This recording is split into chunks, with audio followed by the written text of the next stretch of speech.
Good morning and welcome back to day 2 of the conference.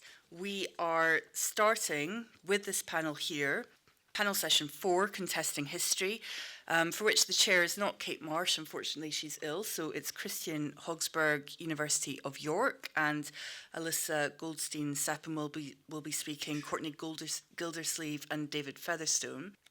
Okay, so thanks very much. I'm going to hand over to Christian now. It's a great honour to introduce a very international panel coming from across the Atlantic and from Scotland as well. Today's very much focused, I suppose, more on the history of Black Jacobins itself. I just wanted to flag up in 2009, August 2009, a New Statesman did a thing on 50 books that will change your life, read reads.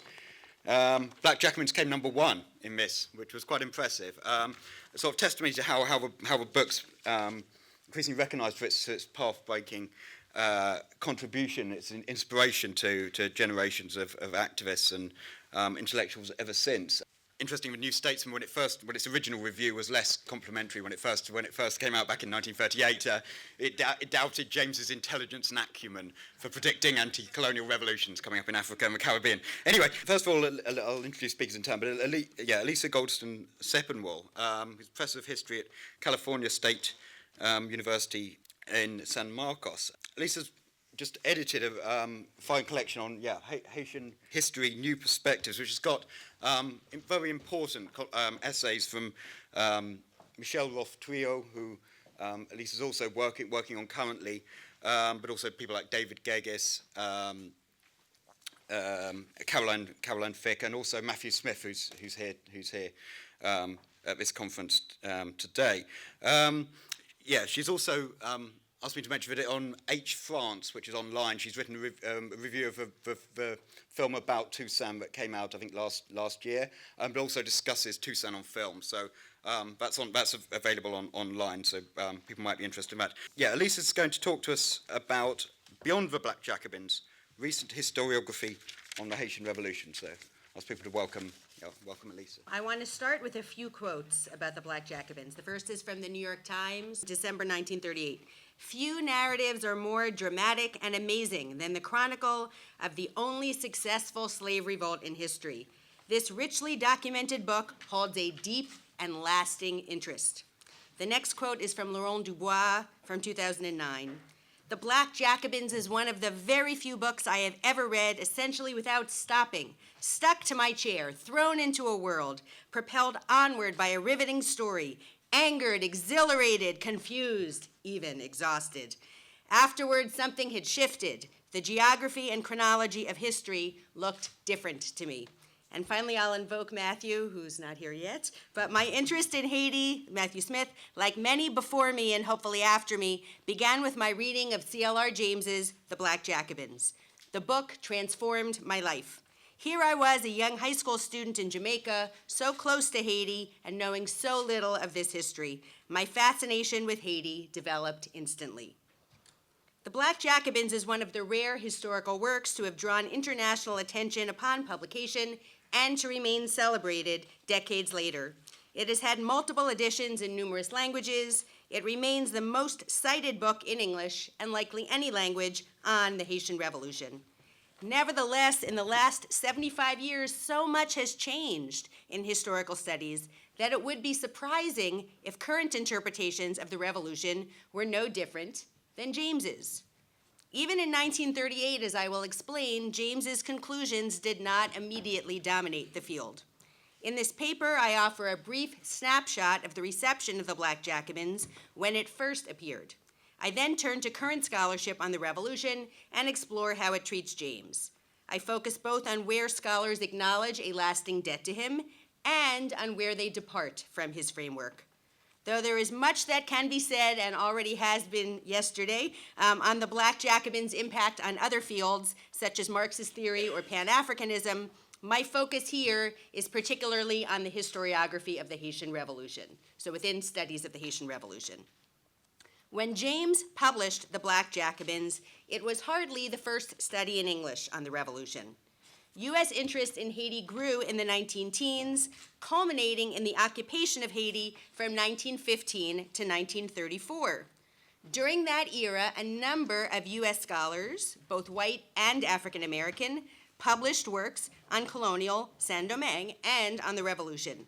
Works from this period included, and there were many others, this is just a sample, T.G. Stewart's 1914, The Haitian Revolution, Karl Lackey's France and the Colonial Question, published in 1932 by Columbia University Press, and Edward Sieber, Anti-Slavery Opinion in France during the second half of the 18th century, from Johns Hopkins University Press in 1937. The occupation also coincided with the Harlem Renaissance, which prompted further attention to the Revolution. Films, plays, operas, poems, art, and novels on Haiti and on Toussaint Louverture abounded in this era. Amidst this spate of scholarship, James's work most captured the imagination of readers worldwide. The Black Jacobins featured engaging, dramatic prose, and it made the revolution immediately relevant by tying it to issues such as imperialism, communism, and the rise of Nazism. Reviews also highlighted the book's Marxist approach. Still, it is important to note that the book was not seen as introducing the revolution itself. A January 1939 review of the Black Jacobins in the Los Angeles Times assumed that readers were already familiar with the revolution from having read John Vandercook's book, Black Majesty, focused on Henri Christophe. The LA Times praised the Black Jacobins for two main contributions. One, showing that Toussaint was more important than Christophe, and second, constantly tying Toussaint in the 18th century up with the present. Scholarly reviews were admiring, if not raves. The Journal of Negro History praised the Black Jacobins for giving more detail on Toussaint than had previous studies, and for placing the revolution in international context. In another journal, Rayford Logan, one of the great African-American historians of the era, wrote that the Black Jacobins was the best biography in English of Toussaint. However, he also noted that James, quote, admits that he used only sparingly many valuable archival documents and that he relied upon the works of those who had examined them. The definitive biography of Toussaint, Logan concluded, is yet to be written. And I have to say here, compare Stuart Hall, who has turned C.L.R. James into, quote, the first person to examine the historical records of the Haitian Revolution in the French archives, wiping from history the scholars preceding James. And Stuart Hall is not alone here, but I wanted to point that out so we remember this scholarship before. Ladwell Lee Montague, another leading specialist of the era, noted that the Black Jacobins, quote, explores ground surveyed by T. Lothrop Stoddard 25 years ago, but with the class struggle replacing race conflict as the point of reference. He added that on the whole, the book is provocative, if not definitive. Over time, the book became more celebrated. Many readers who know about Haiti's revolution first heard about it through James. Some of the many contributions for which the Black Jacobins have been acclaimed, as you know, are attributing global historical significance to the Haitian Revolution, presenting it as a model for future post-colonial struggles, especially in Africa and the Caribbean, making the events in Saint-Domingue crucial to understanding the French Revolution, viewing sugar plantations as modern and proto-industrial, and offering parallels between the Haitian Revolution and modern revolutionary movements. Where do historians of Haiti now stand in relation to this work? Since 1938, historical scholarship as a whole has undergone dramatic changes. These include advances in post-colonial theory, as well as the development of the new world history, history from below, gender history, and other new approaches. Amidst these changes, James's work still commands respect.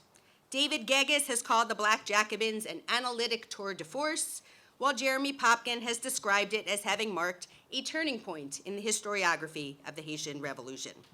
In France, though Aimé Césaire's book on Toussaint was more seminal in raising consciousness about the revolution, the Black Jacobins continues to be better known than many subsequent Anglophone works on the subject. I just want to interject because the question was raised yesterday about Haitian voices on James, and because the book came out in English and in a smaller edition in French, it just has not been as important among modern Haitian historians, and it's not as important among French historians as it has been for American and British historians, and Caribbean, of course.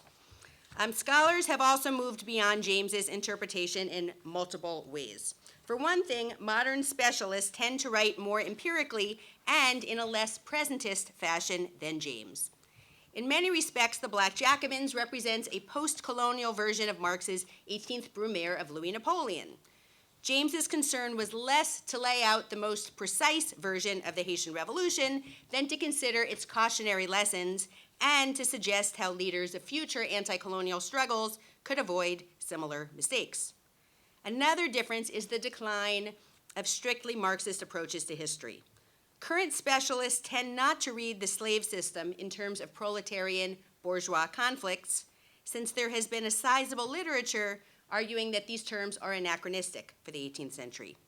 Thirdly, scholars now have much more information about slavery and the revolution than James did, having found many more archives. Because of these differences, some modern historians dismiss or ignore James's work. Philippe Girard wrote in 2010 that the Black Jacobins was more notable for its political passion than the diligence of its research. Madison Smart Bell sees the Black Jacobins as still valuable, but also, quote, marred by significant errors of fact revealed by subsequent research and by the author's use of a dogmatic Marxism far less applicable to the Haitian situation than he believed it to be. Other scholars admire much about the Black Jacobins, but still point to its numerous factual errors. For instance, David Gegis, widely recognized today as the master of the archives on the Haitian Revolution, pointed to many areas where James's findings had been inaccurate. For instance, in overestimating the amount of class solidarity that whites in the metropole had with non-whites. Scholars also depart from James in more substantive ways. Whereas James referred to the revolution as almost entirely the work of a single man, Toussaint, modern specialists have tended to look at history more from the bottom up and to focus more on slaves themselves. They have pointed out that James behaved uncharacteristically here. As Madison Bell observed, the avowed Marxist disbelief in the power of extraordinary men to influence history simply evaporates in James's portrait of Toussaint. James himself suggested in the 1971 lectures on the Black Jacobins that if he were redoing the study, he would rectify this. Since then, scholars such as Carolyn Fick have done so themselves. Though Fick has spoken very respectfully of James's work, others have highlighted her differences from James more explicitly. As Fick explains in a forthcoming essay, however, which will be coming out in Charles and Christian's book on James, Fick explains it was actually James himself who pushed her in this direction in the early 1970s, reflecting his own change of heart.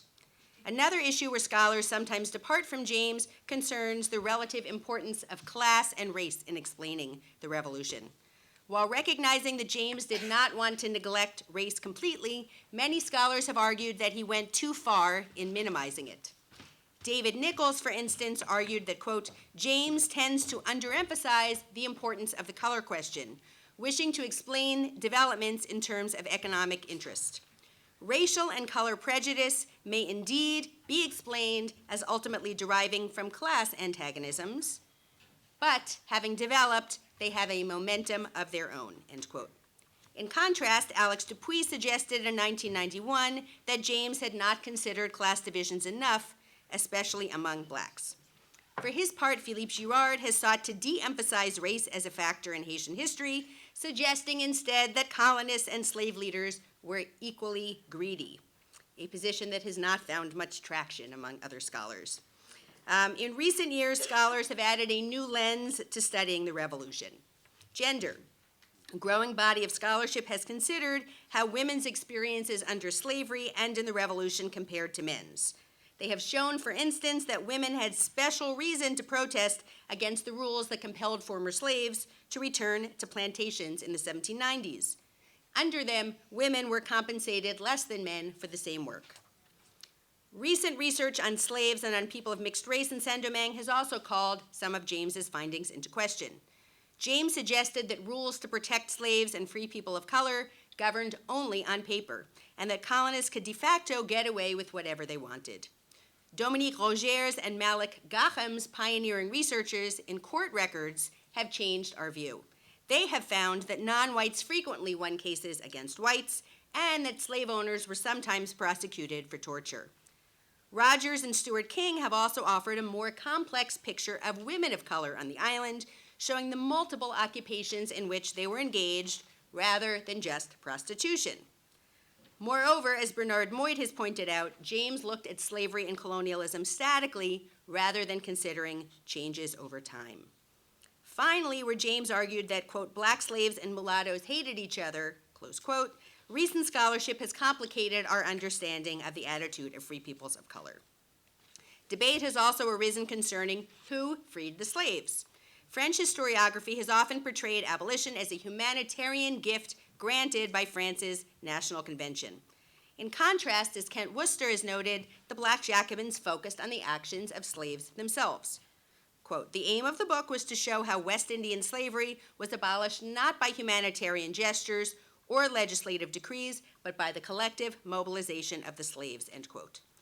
James's emphasis on slave agency has been echoed by scholars such as Fick and Dubois. However, recently, Jeremy Popkin has argued that the idea of slaves having freed themselves is romantic but inaccurate. He has emphasized contingent events in Cap Français in June 1793 and the role of the civil commissioners there, which he says James neglected. In my view, one of the most significant ways that the field has departed from James concerns the notion that slaves were, quote unquote, black Jacobins. In 1938, I would suggest this term was an important move, since it helped James to link events in Haiti with those in France.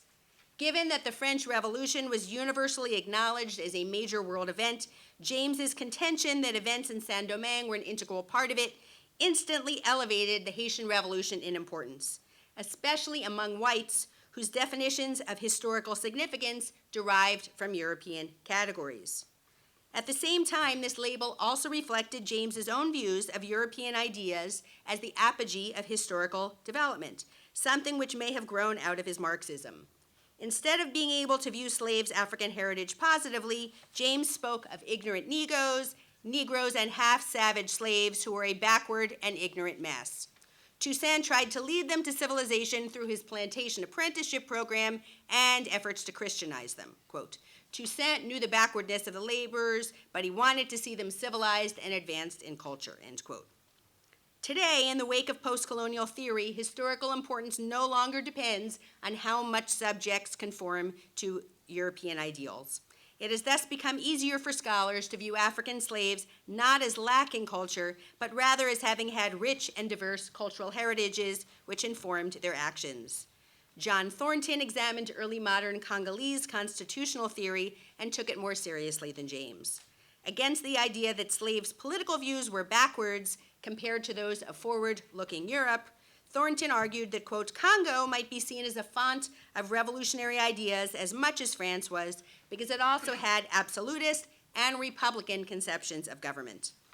Patrick Bellegarde-Smith, Michel Rolfe-Trouillot, and Kate Ramsey have also treated slaves' African religiosity more sympathetically than James.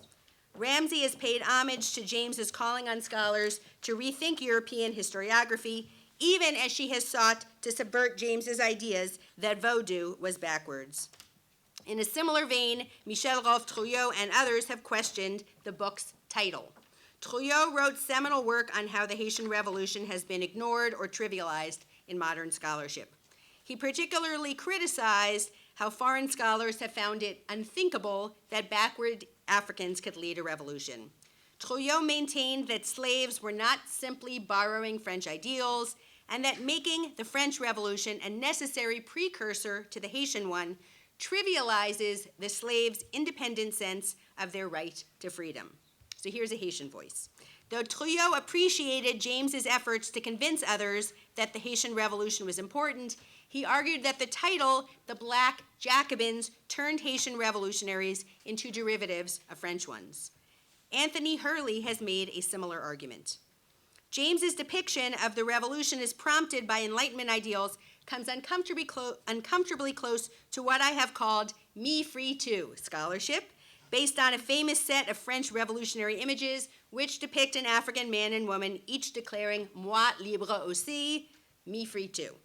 Me Free Too scholarship on the Haitian Revolution implies that slaves would not have imagined revolting until they overheard talk from white Frenchmen about liberty, equality, and fraternity.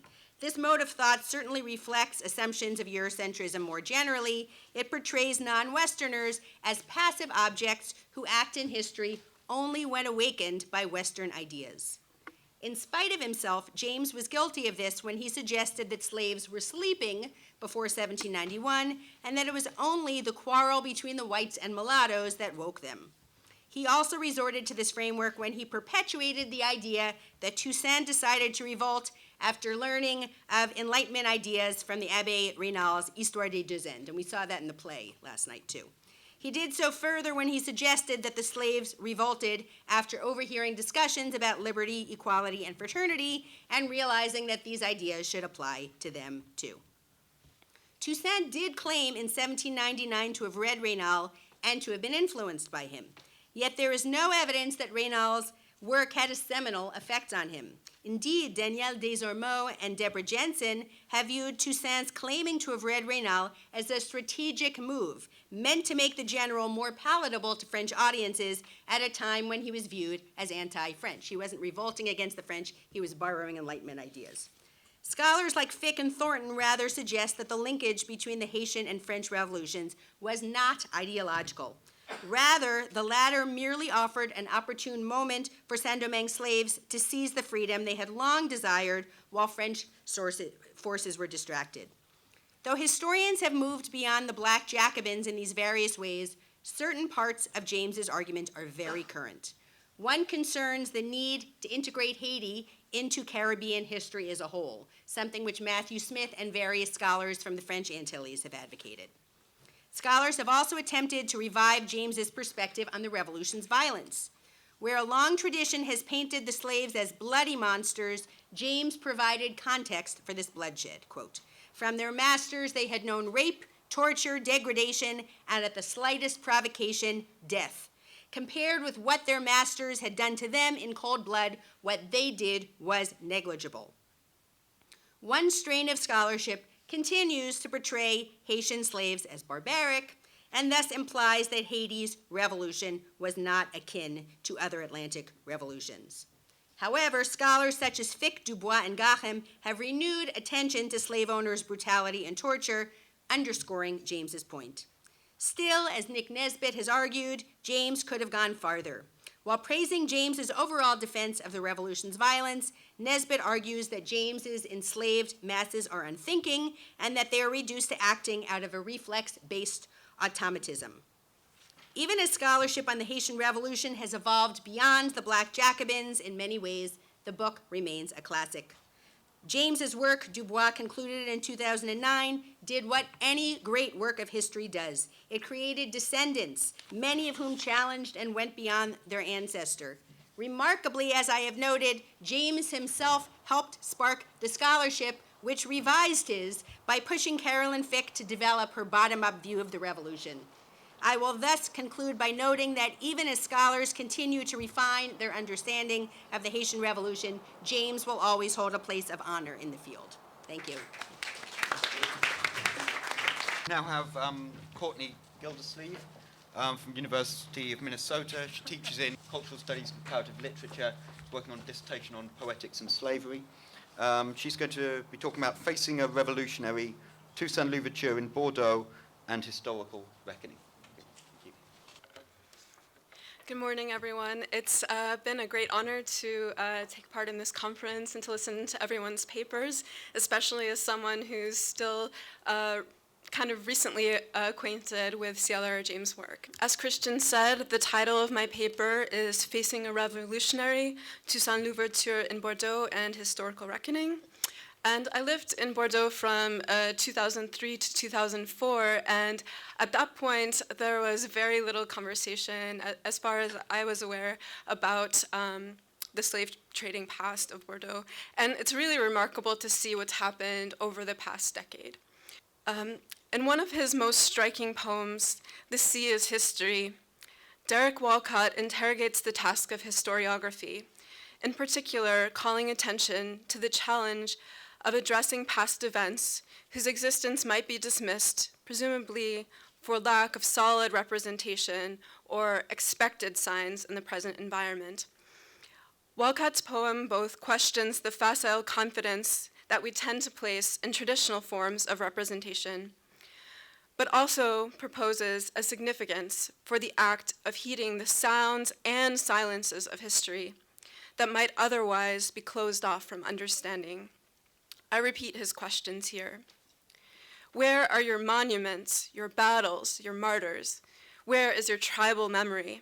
Sirs, in that gray vault, the sea has locked them up. The sea is history. Over the past 3.5 decades, and with particular force in the last 10 years, the gray vault of the sea has begun to crack open. Remnants of the history long buried in the Atlantic Ocean have been traveling upward on a counter-current, back down the Garonne River, flooding onto the streets of the maritime city of Bordeaux, once France's second largest slave trading port. A bust of the Haitian general Toussaint Louverture, a monument that itself crossed the Atlantic, stands now on the banks of the Garonne, serving as a significant opening, as the appellation Louverture would suggest, to Bordeaux's latest efforts of historical reckoning. This work of facing the past, now reinvigorated by the reality of having to actually look onto the bronze countenance of the revolutionary, who C.L.R. James so movingly calls the first and greatest of West Indians, is certainly not without its challenges. As James writes, there will always be some who, ashamed of the behavior of their ancestors, try to prove that slavery was not so bad after all, that its evils and its cruelty were the exaggeration of propagandists and not the habitual lot of slaves. Men will say and accept anything in order to foster national pride or soothe a troubled conscience. End quote.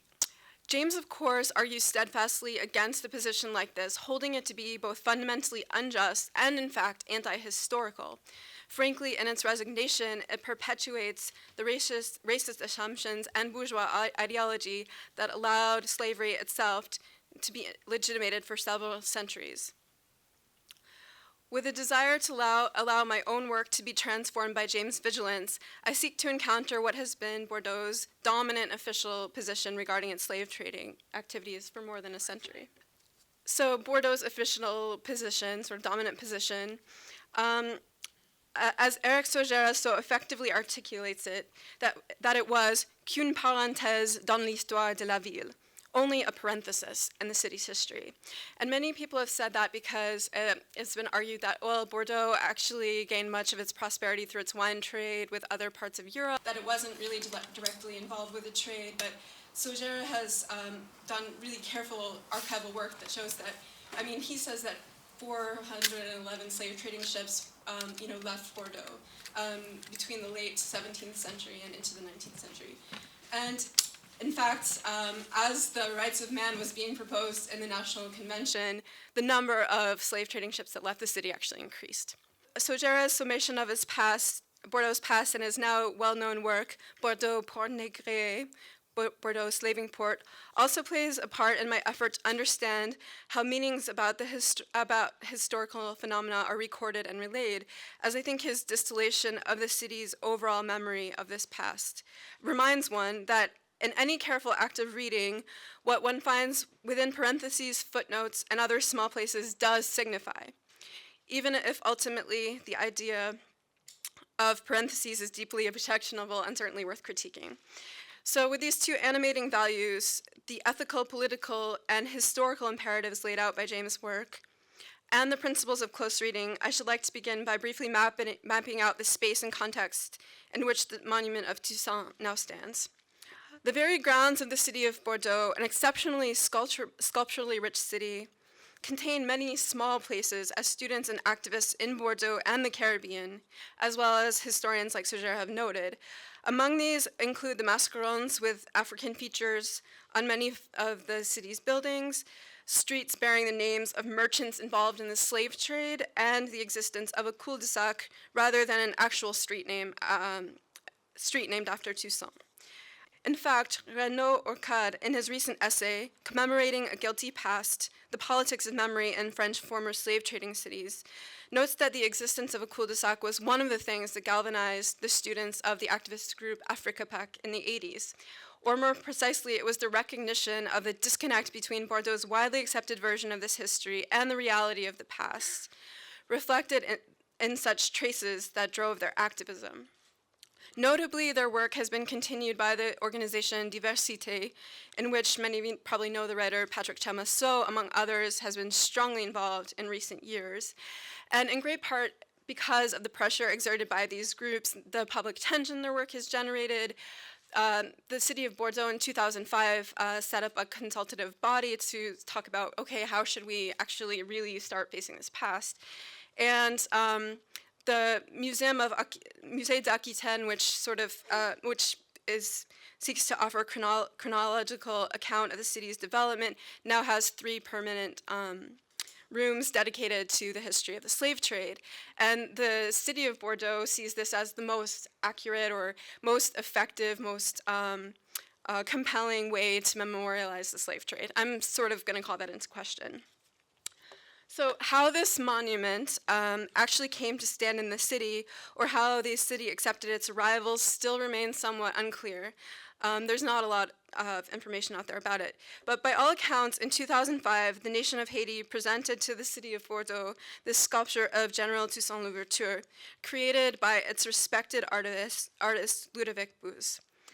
And I think here the fact that I haven't been able to find a whole lot of information about Bouz and about the reason that this monument was presented is really striking, and it reminds me of what Raoul Gibbons was saying last night about sort of where is Haiti in this conversation, and how we need to think these questions through the mediation and presence of Haiti. For now, though, I will invite you to help me look at this monument and begin addressing some of the problematics it presents. I ask a few initial questions. What does this bronze bust of Toussaint do? What kind of memory or history does it call forth? Does the monument commemorate Toussaint, the Haitian Revolution at large, emancipation, the virtues of a great leader, or primarily the slave trade itself? How might it affect the city's conception of its own relationship to the French Revolution? That is, what does it mean for a Black Jacobin to now be standing in this Girondin city? Once again, reading the Black Jacobins provides an interpretive framework and a sense of an historical architecture for thinking through, and as I might oddly suggest, listening to this monument. And I'm sort of thinking about that with relation to Walcott's poem, where he talks about the sound of history really beginning. In the Black Jacobins, we hear, in no dissimulating terms, of the strange link between Saint Domingo and France, and in particular between the island once called the Pearl of the Antilles and mercantile ports like Bordeaux, itself deemed a jewel of the 18th century. We know that at some point these cities had representatives in the National Assembly who favored the rights of the mulattoes, like Brissot, and philosophers who put forward countless statements of progressive thought, especially Montesquieu and L'Esprit des Lois. However, as James notes, with the growth of prosperity in places like Bordeaux, dependent as it was, in fact, on the labor of slaves in sugar plantations in the Caribbean, these convictions were stopped short. James writes, quote, "Slavery corrupted the society of Saint Domingo and had now corrupted the French bourgeoisie and the first flush and pride of its political inheritance." Here, James allows us to see the intertwinement of the creation of a thriving merchant economy, Enlightenment values, and the strivings of revolution. Writing in particular against the logic that slavery was merely one form of commerce amidst many, James also helps one to understand that the writing of history cannot involve only a simple entrance into a marketplace of ideas, although it can also not rely solely on institutionally sanctioned versions of history or the printed work of historians. And I say that in part to recognize again how important the public efforts at sort of asking for memorialization have been in Bordeaux. And a lot of this activism has been done by students in Bordeaux from places like Senegal, as well as from the Antilles, and other folks as well. And now I think it's really important that this monument of Toussaint Louverture is finally in a public space. Unlike the Musée d'Aquitaine, which is, yes, accessible to the public but not immediately visible, this monument is now immersed in the public sphere. It also seems to reject the logic of easy exchange, disallowing one from turning Toussaint into any kind of commodified figure or easily subsumable symbol.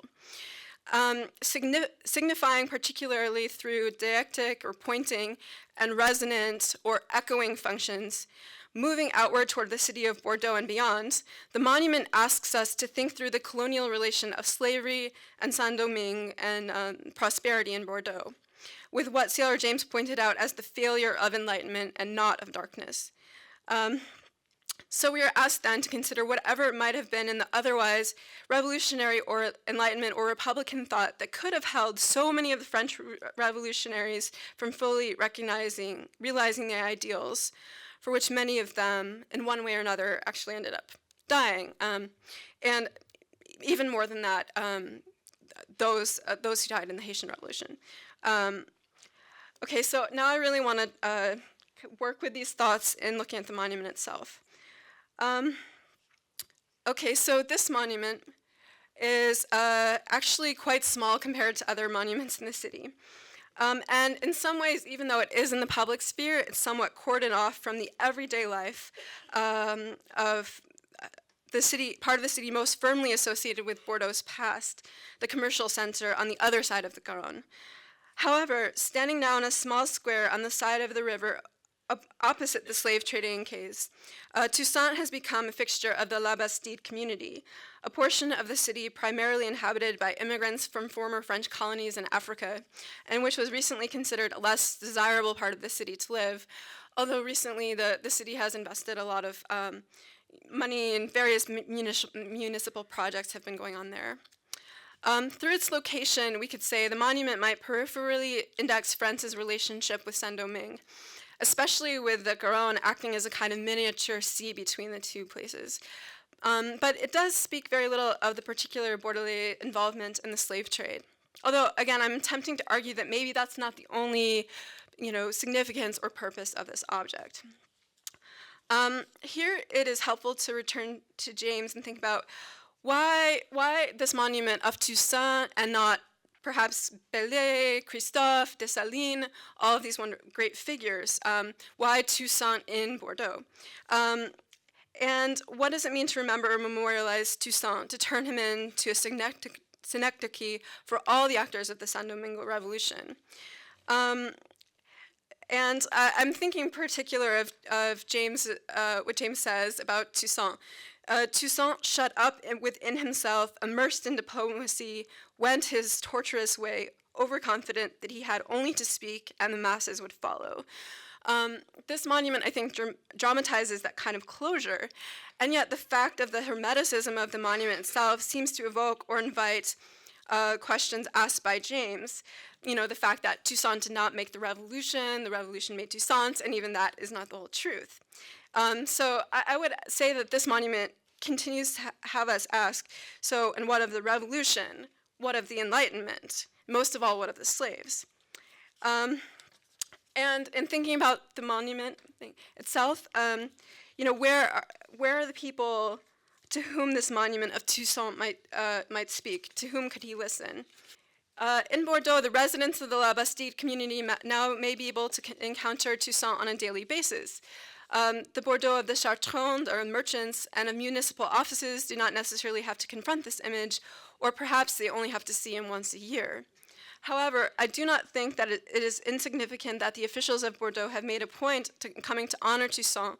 And here we see them honoring him on the 10th of May, on the day commemorating the Taubira Law and the day against slavery and the slave trade. And I think this is especially important considering that in the 1989 bicentennial of the French Revolution, the name of Toussaint was not, or the Haitian Revolution was not spoken of at all. But beyond sort of the official recognition, official memorial of Toussaint, I want to just point out a bit about what this sculpture is actually doing. Facing, as it does, the Port of the Moon, from which the slave tradings left, this monument, notably without arms, hands, or fingers, nonetheless has a pointing function that allows it to call out beyond the place from which it stands. This figure holds a stern gaze, one that suggests a serious tone, which James might explain this way. It is Toussaint's supreme merit that while he saw European civilization as a valuable and necessary thing and strove to lay its foundations among his people, he never had the illusion that it conferred any moral superiority. Standing next to Toussaint, or perhaps imagining oneself in his place, we can begin to see the Bordeaux of the other side, the Bordeaux that UNESCO has named a World Heritage Site. And it would be interesting to consider what Toussaint would think of UNESCO's summation of this part of the city. And I'm just going to quote a little bit from their website here. Bordeaux, Port of the Moon, is an outstanding example of the exchange of human values over more than 2,000 years. Its urban form represents the success of philosophers who wanted to make towns into melting pots of humanism, universality, and culture.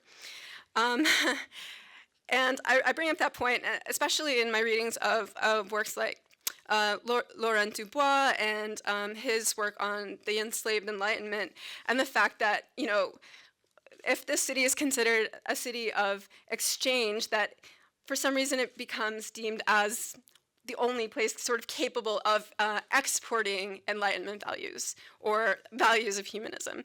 But James' work, I think, really helps to contest that claim. When talking about the sort of humanist and Enlightenment values in Bordeaux, I think we really have to think about the memorialization of other figures in the city. And here we have on the left Montaigne, and then on the right Montesquieu. And for me, it's really, really especially to think about some of Montaigne's thought, have it resonate a bit with the sculpture of Toussaint. I'm thinking in particular of a moment in his essay on the cannibals, which is often seen as, you know, a move forward in kind of seeing other cultures as, you know, valuable or equally valuable as European. And Montaigne, of course, quotes an indigenous person from the Americas who was brought to France in the late 16th century. And the indigenous person says, sort of viewing the disparity between rich and poor in France, you know, in our idiom we have, or in our language we have an idiom that calls men halves of one another. I think that's really important to sort of think through, especially when considering the split in Bordeaux between the two sides of the river. And if we look at the monument in itself, there is this sort of split. We see the bronze sculpture of the head and then the stone base. And if I could just say a little bit about that. The bronze bust, which shows the head and part of the torso of the general, has him dressed in revolutionary attire. And looking at the piece from some distance, the lack of arms and a lower body seem troubling. Although the existence of a head and simply part of a torso, as well as a head laid bare, are not uncommon to the general bust form, the choice to present Toussaint in this fashion is not without significance when we consider the various forms of violence and treatment that the slaves in Saint Domingo faced, and against which they revolted. General Toussaint Louverture in this monument may be read, to some extent, as a severed figure. Here, he no longer has limbs with which to fight or move. He has been denied mobility, the capacity to move in freedom, the state of life that he and his comrades so vigorously fought for on the island of Haiti. While the head of Toussaint may have retained some power, his body remains motionless, devoid of many of its most essential parts. And yet, we should remember C.L.R. James' assertion that, quote, "Here is no conflict of the insoluble dilemmas of the human condition, no division of a personality which can find itself only in its striving for the unattainable. Toussaint was a whole man. The man into which the French Revolution had made him demanded that the relation with the France of liberty, equality, fraternity, and the abolition of slavery without a debate should be maintained." Yes, Toussaint was a whole man committed to Enlightenment values. And even more than that, as James writes, quote, "He accomplished what he did because, superbly gifted, he incarnated the determination of his people never to be slaves again." So, although we are forced to confess the significant error that Toussaint made in his concessions to the French, rather than discussing his position with his own people and really listening to them, James constantly reminds us that no one could have done better in his place with the immense limit conditions that were placed on him and his comrades. And I'll just finish up here. The fact that Toussaint is here, frozen in time, allows us to have sort of a preservation of him, a persistence of his words and his life. And you'll notice on the bottom of the monument, there's his words, the words that he said when he was being extradited to France. Right, in overthrowing me, you have cut down in Saint-Domingue only the trunk of the tree of liberty of the blacks. It will spring up again from the roots, for they are many and deep. And Toussaint Louverture, though his trunk has been cut off or at least hidden, this sort of dedication to liberty, and not in a metaphorical sense, as a monument like this to the Girondins, which actually I think needs to be sort of thought through more, but this is supposed to be a monument to liberty in Bordeaux. But I think its presence in Bordeaux also asks us to think about liberty in the particular ways that the Black Jacobins were thinking about it.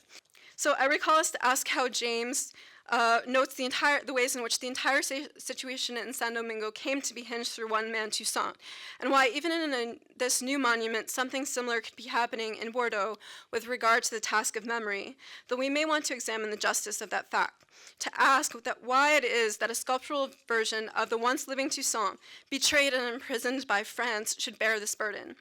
Perhaps we should suggest that Toussaint has returned to continue the work for which the Haitian people gave their lives, the now hundreds of years that they have lived, keeping good on his conviction to ensure that his people would never be slaves again.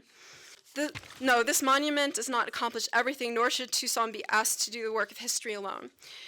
I conclude by attempting to assert the limitations of this monument and the error in placing our hopes only on it, but also to emphasize the desires and possibilities that could ultimately break forth from such a stone and metal figure, and perhaps ask us to consider another monument, the one of Toussaint in Haiti itself, and this is just after the earthquake, and you can see that there are sort of wires sort of holding Toussaint up. Seeing this image of Toussaint, one realizes that he is not relegated only to the frozen, however respectful status in the Bordelais monument, but rather that his legacy may be capable of breaking through the borders of both soil and sky. Toussaint Louverture lays claim to an existence that extends beyond the limits of one French city and offers a charge against the continuing order of the capitalist economy.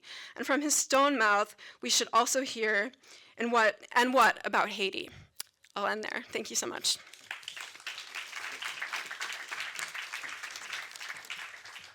Thank you very much, Courtney, for a very important paper about commemoration, what gets remembered. While you were speaking, I was reminded I think there remains no kind of permanent memorial to enslaved Africans suffered under the British slave trade anyway in Britain. I was also reminded of another figure that James mentions in Black Jacobins, General Alexandre Dumas, who was the father of the novelist Alexandre Dumas, who also there's no statue of him in France either, which is quite revealing. It's my pleasure to introduce final speaker. It's David Featherstone from the University of Glasgow. David he researches on sort of histories and geographies of internationalism. He discusses the Black Jacobins in, I think, his 2008 book on resistance, space and political identities. His more recent work is on been on solidarity, histories, geographies of internationalism and solidarity, and that's a really important work in terms of locating some of the kind of networks around anti-colonial networks around people like C.L.R. James, as well as other important work. I should also mention that David Featherstone, along with Andy Smith and Chris Gare, organised a conference around Beyond the Boundary up in Glasgow earlier this year. Great pleasure to introduce Dave. His paper is on the Black Jacobins, Contested Universalities and Insurgent Geographies of Connection. Thanks, Christian. And great to be here, but also great to be back in Liverpool because I used to work here as well. In a typically inventive and idiosyncratic essay, What If C.L.R. James Had Met E.P. Thompson in 1792?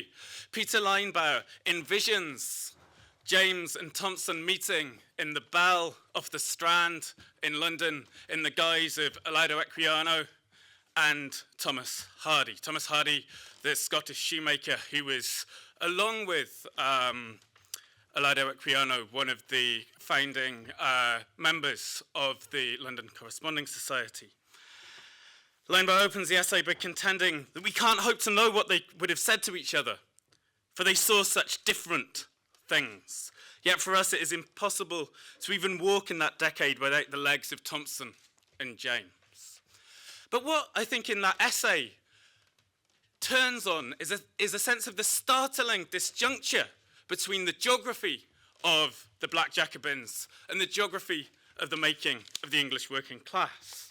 So Linebaugh argues that for James, he opens his book with Christopher Columbus praising God and inquiring for gold, and with Liverpool slavers scouring the Guinea coast. Within a few pages, James has spanned 3 centuries from 1492 to 1792, introduced us to massacre, genocide, and what Malcolm X called the world's most monstrous crimes, crossed and recrossed the Atlantic to take us to 3 continents before leaving us in San Domingo.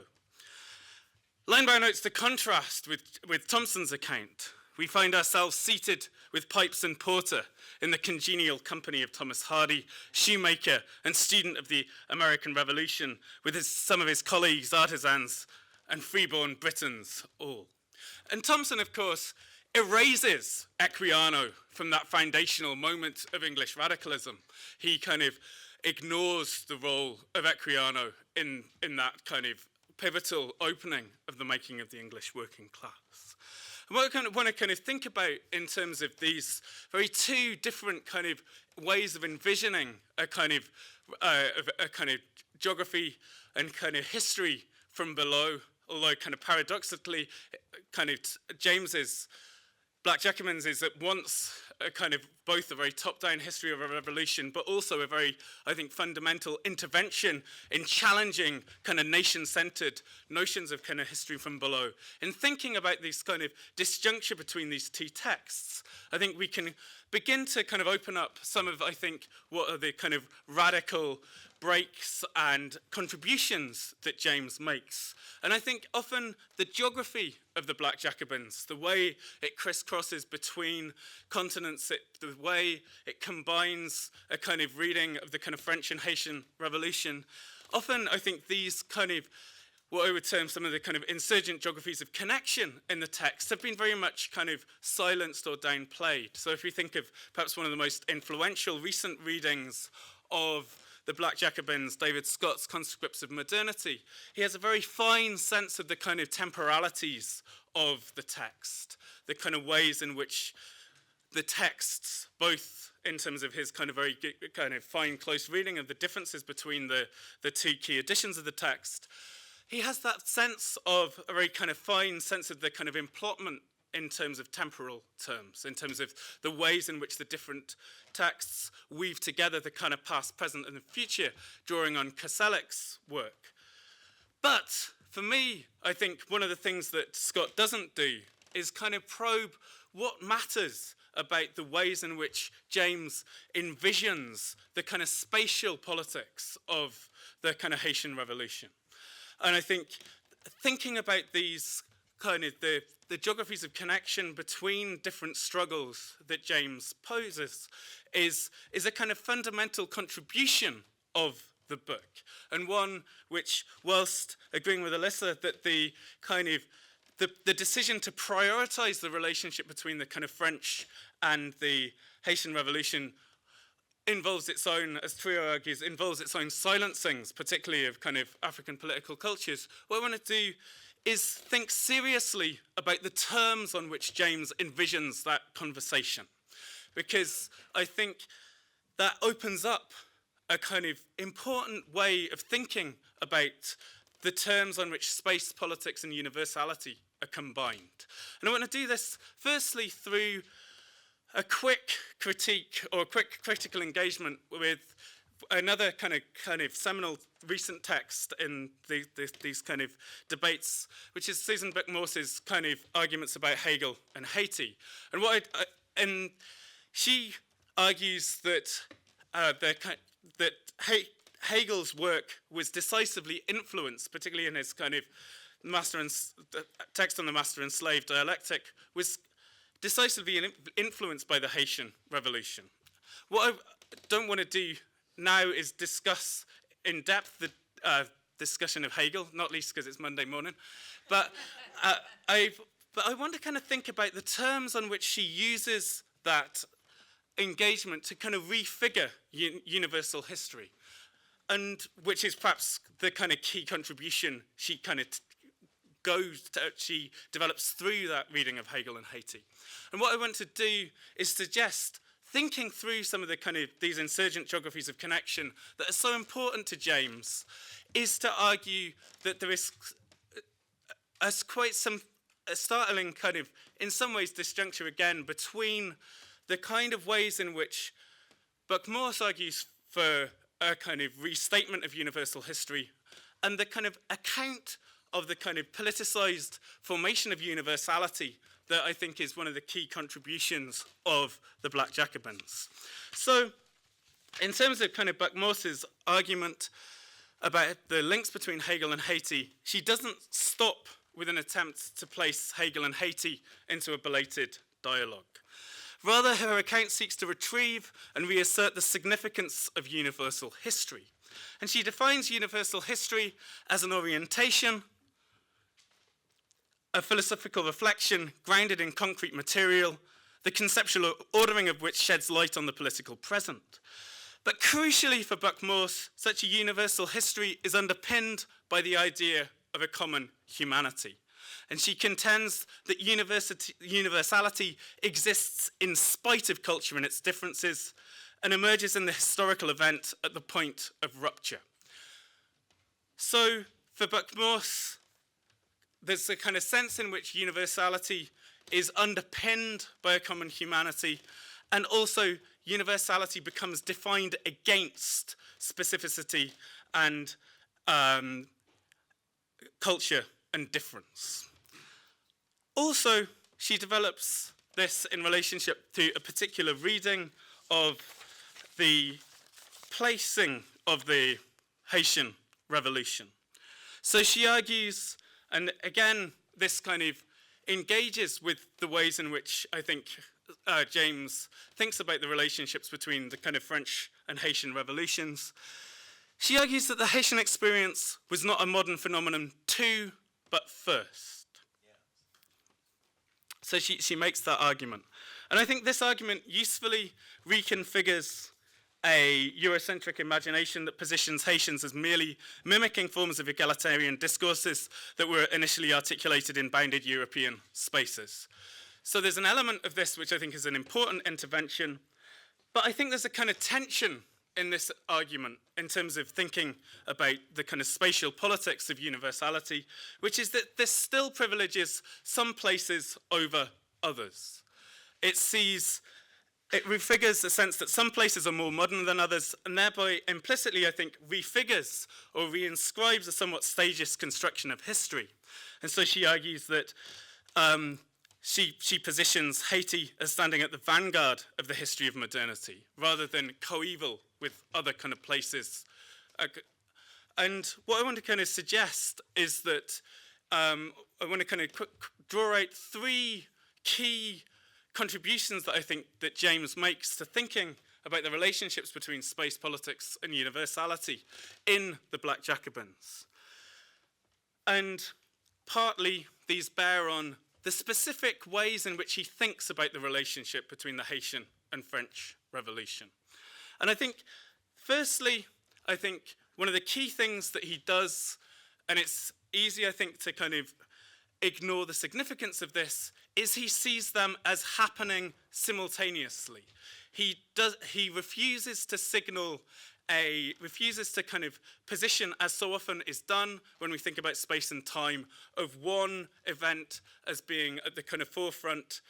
He doesn't read the kind of French and Haitian revolutions sequentially, he reads them simultaneously.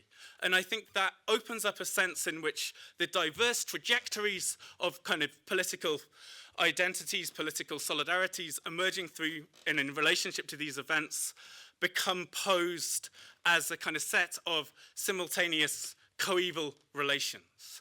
And I think this matters because I think, firstly, this kind of moves beyond a sense of either the kind of French or the Haitian Revolution as being kind of first, but it sees different relations being kind of constructed coevally at the same time. And I think this is a kind of fundamentally an important contribution that James makes in thinking about the kind of presence of kind of the kind of black radical traditions in contesting the kind of dominant ways in which subaltern movements have been counterposed against universality. And this is something that still is kind of ongoing and kind of reinscribed. So someone like David Harvey, in his book Cosmopolitanism and the Geographies of Difference, sees subaltern cosmopolitanism as defined against universality. He still sees subalternity and universality as constitutively separate.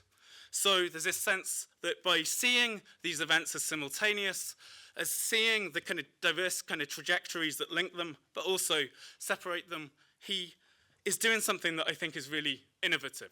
And I think that's one of the kind of key contributions for me of the book.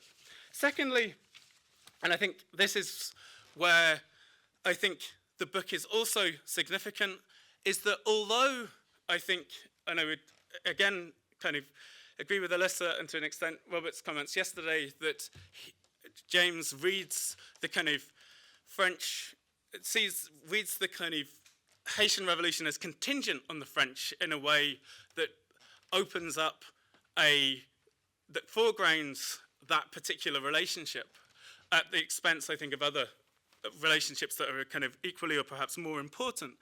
I think he makes a very specific reading of those relations, and one which absolutely refuses to position the Haitian Revolution as secondary to the French Revolution. And I think this is again where I think a kind of attention to the kind of ways in which the kind of the geographies of the text work is important. So if we think about the ways in which James's text is ordered, I think we see in chapter 4, he positions the Saint-Domingo masses begin, and in chapter 5, the Paris masses complete. And I think there's a very stark inversion of a particular Eurocentric imaginary of a kind of sense of kind of non-Western people following Europe. And I think this lays down a really important challenge. And if we kind of think about someone like Engels, who argued that the kind of revolutionaries in colonized contexts would follow the example of the kind of more advanced revolutionaries in formerly colonized countries and the colonial metropole, there's a kind of clear sense that James is critiquing the terms on which these contexts and these struggles are posed. So, and I think he also, again, sees this as a dynamic set of relations. He doesn't see, not only does he not see the Haitian Revolution as secondary, he also sees the Haitian Revolution as having important consequences for the kind of French Revolution. So he argues that the National Convention would be elected and would deliberate under the influence of these masses. The slaves in Saint Domingo, by their insurrection, had shown revolutionary France that they could fight and die for freedom, and the logical development of the revolution in France had brought to the front of the stage masses who, when they said abolition, meant it in theory and in practice. So there's a sense in which James's kind of reading of these two events is not in any way a reading where the Haitian Revolution is merely passively mimicking those discourses. It is actively intervening, challenging those discourses, both in the context of Haiti, but also in the context of kind of France. And again, I guess in one of the most kind of powerful and kind of most, I guess, kind of significant passages, perhaps, of the book, he argues that Toussaint could defend the freedom of the blacks without reservation. There's a sense of a kind of significant challenge to the terms on which universality was staged in the kind of French Revolution and in kind of politics more generally. So, in that sense, I think there's in terms of going back to Buck-Morse, James, rather than seeing humanity, a common humanity somehow underpinning notions of universality, we have a sense of universality being produced through political struggle. Now, I think there's a kind of limit to some of the terms on which he envisions that.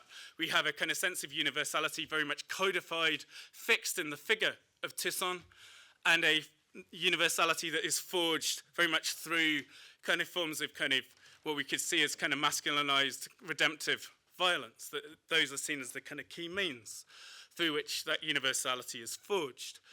And I think reading James in relationship to kind of more recent scholarship, particularly the work of figures like Julius Scott, who I think he's kind of, I think it's still unpublished, but his PhD thesis on the common wind really kind of gives a great sense of what he terms the kind of regional networks of communication that shape geographies of unofficial knowledge and flows of information prior to, during, and following the Haitian Revolution, drawing attention to the role of kind of sailors and slaves, the diverse exchanges from below which very much shaped a kind of formation of kind of radical political ideas, and in ways which both drew on but very much exceeded in the kind of geographies of connection that are shaped through James's account. And kind of following from this gives a much more, I think, a much more kind of lively, kind of processual, a sense of how universality is forged, one which is forged out of kind of struggle. And I think this kind of also positions universality in James's text as one which is very much defined by a politicization of universality. I think one of the useful things about Bill's keynote yesterday was the sense that he kind of talked about the importance of the Black Jacobins as a kind of political text. And I think this is, again, an important, particularly in the kind of Marxism of that time, I think a very important contribution.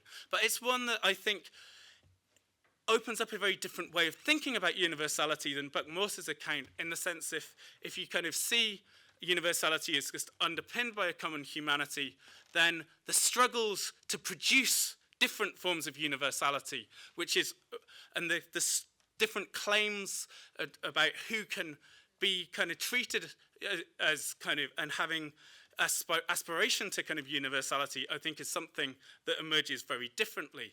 And I think this sense of the kind of ways in which, for James, he's posing in that book what, through the kind of story of the Haitian Revolution, what Brent Hayes Edwards has described as a kind of alternative universality, a very different way of configuring the terms on which universality is forged. And I think Edwards, in a kind of paper called The Shadow of Shadows, makes an argument that Ho Chi Minh and Lamine Senghor were kind of forging in the 20s and 30s a kind of politicized conception of universality that was forged both against colonialism, but also against some of the hierarchical and kind of forms of communist internationalism.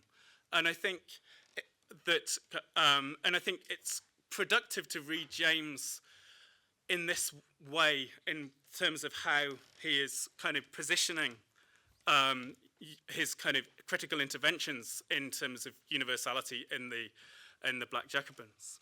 And I think in that sense, I just want to close by thinking about one particular text, a short essay on the kind of Negro and Revolution, which was published in the New International, where James, in terms of thinking of the title of the conference, rewrites or reinvokes the struggles of the kind of against slavery in Haiti. And I think in this sense, I just want to kind of finish by also positioning the book as a kind of a fundamentally important book in drawing together anti-fascism, anti-colonialism, and anti-Stalinism. And I think this is very much foregrounded in the preface, where he kind of talks about having written the book in a kind of seaside town, disturbed by the kind of booming of Franco's artillery and the rattle of Stalin's death squads, and the kind of his struggle to find a language of universality which disrupts that kind of those stark political pressures in the 30s. And in relationship to this, he talks about the African Americans who fought with the Abraham Lincoln Brigade in Spain, and he compares them to Rigaud and Beauvais. He argues that, like Rigaud and Beauvais, they had gone to a kind of foreign context to temper their swords against the oppression that they faced in their kind of home.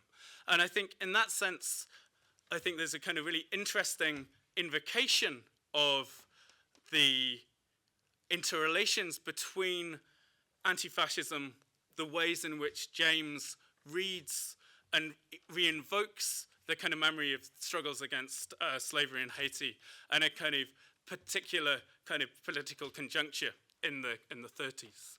So what I guess I've tried to do in the paper is just to draw together a set of kind of reflections on the importance of the kind of geographies of connection that structure the narrative in the text, to argue that this, for me, produces an account of space, politics, and universality that is kind of clearly not without its tensions, but which, for me, does much more kind of useful kind of political work than I think some of the ways in which universal history is being kind of rearticulated in the present moment.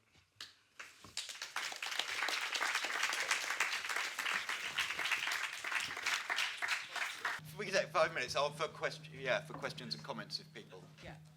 No, I just really appreciate David's piece so much because I remember the excitement when Buck Morris' piece came out in 1987 in Critical Inquiry, and you referred to the latter piece. One question I think cuts across everything we have said. The major point I think Buck Morris makes is that when the thinkers of Enlightenment were talking about universal freedoms and liberty, what the Haitians did was to make that a reality. I think that's the central point that cuts across all the question of what's first and what's second and so on, that they made a reality of all of the things that were being talked about in such glorious language about your wonderful thinkers in the Enlightenment, which brings me to just one more point, that the pertinence, as you said, of James's work is really a reenactment of that struggle in real terms. And I think that's what one of the major achievements of James's work is to show by the activities of these gallant people in Haiti that in fact they put into action and motion what in fact others were simply talking about. I want to make a brief statement and follow it up with a question to Dr. Sepinwall. I apologize for arriving late for your paper, but I think I heard enough to be able to respond. I find your labeling C.L.R. James as participating or representing what you refer to as Me Free Too history. Me Free Too. I want to say... I'll say I didn't say he participated, but that it sounds uncomfortably close to when other people are doing that. You, in your own writing, which I've reviewed very carefully, you indicate that James is the signifier of, or an example, a leading example of Me Free Too. I find this extremely vulgar, that you would choose to employ a French caricature, a French parody of a caricature of the Haitian slaves, a man and a woman, and apply that vulgarity to C.L.R. James. It is, as I say, extremely vulgar and also deeply offensive. For you to make such an accusation against James is deeply offensive. And I want to follow that up with a question.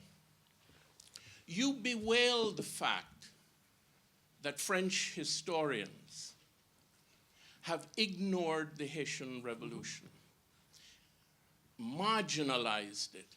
Are you aware of the incredible irony of your saying, on the one hand, that they have marginalized the revolution, and then proceed to accuse James of trying to read the revolution as somehow inclusive of the French Revolution? You can't have it both ways. If you feel that James went too far in pushing for the humanism of the Haitian slaves and their philosophy, then why are you bewailing the fact that today French historians aren't interested? It doesn't make sense, in other words. But I want to come back to my statement. Please, think about what you're doing when you call C.L.R. James an example of me free too. I thank you very much for your comment, and I want to say that I'm sorry that you're so offended by this. I want to stress that I'll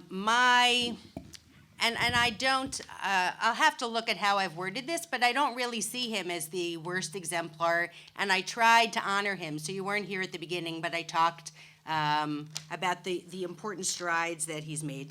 What I really care about today, I would say Michel Rolfe-Trouillot's analysis of scholarship on the Haitian Revolution. He said that when foreigners write about the Haitian Revolution, and he was writing in 1995. Don't hide behind Rolfe-Trouillot. I haven't finished my answer. I'm sorry, I listened to you, so let me just finish my answer. He talked about two different tropes when foreigners talk about Haiti. One is tropes of erasure, and the other is tropes of banalization. And tropes of erasure were tropes that completely wiped Haiti from history and didn't talk about the revolution at all. And I think we're happy in 2013 that those are gone. But this idea of tropes of banalization, these are tropes that kind of minimize the importance of Haitian history. And he himself, this is not only my idea. What I was presenting, as I explained at the outset, is a survey of how other historians have seen James. This is my term, me free too, but the people that I'm more worried about are the people who don't accept Haitian history autonomously and who imagine the larger issue is, are non-Western people capable of causing historical change and having their own ideas, or are they only brought into action when they're awoken by Western ideas? So it's this larger issue about Eurocentric thinking that I care more about. And this has been a big problem for Haitian scholars, such as Trouillot, who have been troubled by the way that their history has been portrayed sometimes. So I really see, and again, James is not my main target, but there are scholars like Philippe Girard and Wim Klooster today. Wim Klooster has argued that the Haitian Revolution does not belong in the Atlantic revolutions because its leaders were completely authoritarian and barbaric, okay? And then Philippe Girard has argued that Toussaint was just only as greedy as the colonists. And so I certainly support seeing the Haitian revolutionaries on their own terms and in terms that would be familiar to them. And I respect, as I said, this notion in 1938 of linking Haiti to France, I think was very important. But I find it very compelling, the idea also that 1789 and 1791 were openings in which slaves could pursue the resistance that they had long wanted. I mean, we could talk about this for a much longer time, but I'll leave it there. I'll just, thank you. but I am sorry, and I'll try to be more careful in how I deploy that with regard to James. I'll just take 3 more questions, then bring back. Yes, I would like, first of all, say that I was also quite shocked by this allusion to mi fritou, moi libre aussi. In my paper, I presented it as an example of a very condescending attitude of some French revolutionaries towards enslaved Africans. And I would also like to mention another thing I noticed in your paper. First of all, let me say that I am particularly interested in the place of Africanity in the Haitian Revolution and in the attitude of African-Caribbean intellectuals such as James towards Africanity. I would like to mention here 2 eminent intellectuals of African descent, one of them no longer among us, Frederick Ivor Case, who was particularly interested in the role, for example, of African religion, in the attitude of African-Caribbean intellectuals and writers towards religion, towards the Vodun religion, which is rooted in African religion, in Yoruba religion especially. And I would also like to mention another scholar who is not as known as he deserves, Femi Ojoade, the Nigerian scholar who is an eminent specialist in black culture and literature. So Professor Alyssa said in her paper that James considered voodoo as backward. And I am not so sure, did ever James write something like that about Vodun religion? Because this attitude of his towards Vodun religion, if really he says somewhere in his writings, because I think that he does not say it in The Black Jacobins. If he says something like that, it means that his attitude towards the Vodun religion is completely different from, for example, the one of Aimé Césaire, who celebrated the Vodun religion as an African religion. So I think that this idea of James as mi fritou and James believing that Vodun was backward, I am just full of very mixed feelings, and I appreciated very much Professor Forsdyck's contribution on this subject. Okay. Nyanda, question for Courtney.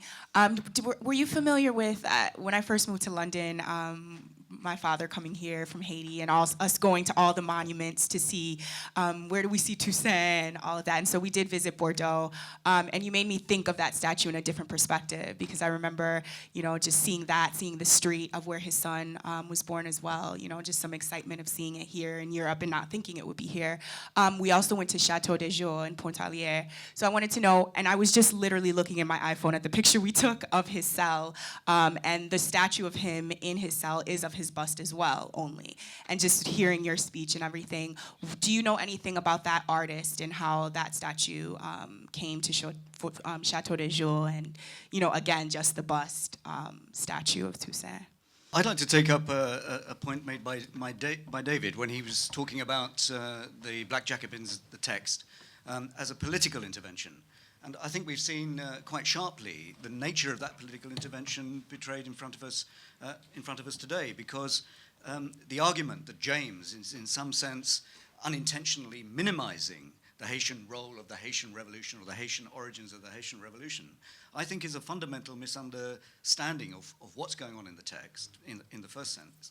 But then it's also expressive, isn't it, of the continuing battle that there is between versions of subaltern studies or history of below on the one hand, and its contest with a Marxian paradigm of attempting to understand history.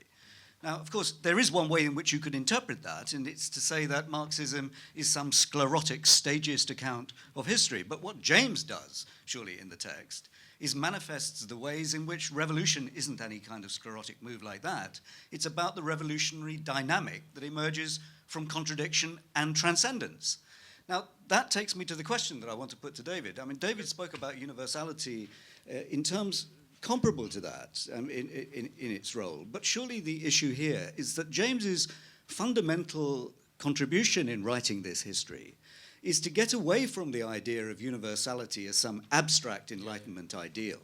What he's actually doing in the writing of this history, it seems to me, is as a historian, he is engaging in the manufacture of a real abstraction when, as a colleague here in the front said, that abstract ideal that Europeans spoke about was put into practice.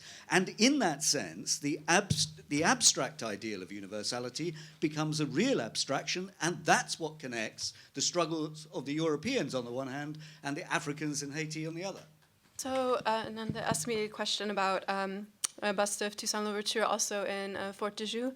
Actually, I don't know about that particular monument, but I can say that there are a number of other sites that have really interesting monuments to Toussaint. I'm also thinking of one in Santiago de Cuba, which is also a bust, and that one has him wearing a hat and sort of a younger looking version of him. I think the bust in Bordeaux is interesting for the fact that Toussaint's not wearing a hat, and it's more resonant, interestingly enough, with the cover of the first edition of the Black Jacobins and that image of him.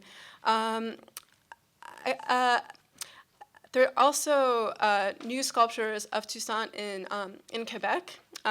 One was recently erected that is sort of more the size of the monument in Port-au-Prince. And so I think it's really interesting that there's sort of this proliferation of Toussaints in these, especially French-speaking sites and in the Caribbean as well. I also think that I'm trying to get at something about the bust form and how it only seems to be, reserved for portraying these great leaders, which sort of brings us back to the problematic of, okay, how do we then represent or memorialize the work of, the collective and mass struggle? And so that's part of why it sort of troubled me in thinking about the Bordeaux monument. I don't know if that helps. Yeah, all I just want to say is absolutely in terms of both comments in terms of the importance of thinking about the kind of I guess generative character of political activity, and I think that's again, another kind of thing that I think is really important in terms of James, and why I think that kind of attention to kind of process in James is really important, is that he is really kind of engaging with how those kind of ideals are don't just become sort of abstracted. Yeah, that he kind of really kind of shows, but also how those struggles can be productive of new forms of kind of universality. And I think Marcus Rediker and Peter Leinbauer put it kind of very effectively in the Many-Headed Hydra when they talk about productive multi-ethnic conceptions of humanity being kind of forged through the connections made by kind of different struggles around the Atlantic in that period. But they would, the Black Jacobins is a key influence on their work, but I think they would see the kind of Haitian struggle as a kind of fundamental in that. I'll just say quickly on the issue of Vodou. I can't find the page right now. If you want to contact me when I get home, I have a shorter version. But Kate Ramsey, The Spirits of the Law, Vodou and Power in Haiti, page 20. And from there, she has a pretty detailed discussion. James himself ever write that Vodou religion or Voodoo religion is better? Backwards, yes. I can't give you the page right now. He write it, because in Backwards. I did not have found such a page where he said that it is backward or suggests something. Right, so let's exchange emails and I'll find you the page, because I have that as a quote here, and I know that Ramsey is talking about it also. Again, on the issue, the larger issue for me is this distortion of Haitian history in textbooks, especially, where what you see is, and I appreciate David pointing out that James's position is more complex. I still think amalgamating Haiti into the French Revolution is problematic. In the 2004 to 2006 French contest on Atlantic revolutions, they set the dates from 1773 to 1802. They left out Haiti at the end, and they didn't listen to protests about this. And then the manuals that talked about Haiti never treated it as an autonomous revolution. So it was the French Revolution in San Domingo, as if it's just an outpost of it. But that's not what James does. Okay, but again, this larger, I still think, again, as Trouillot and Hurley have pointed out, thinking of them in terms of Black Jacobins. I mean, we can talk about this later, but I think that it's problematic. And what you see in world history texts is when Haiti is treated, it's never separately. or rarely separately. You have the Haitian Revolution happened, then the slaves broke out, and Haiti disappears, because Haiti is only important when it's an adjunct to Western history, and other parts of Haitian history don't fit in the categories that people see as important. So seeing it as part of French history makes it important, and otherwise it disappears.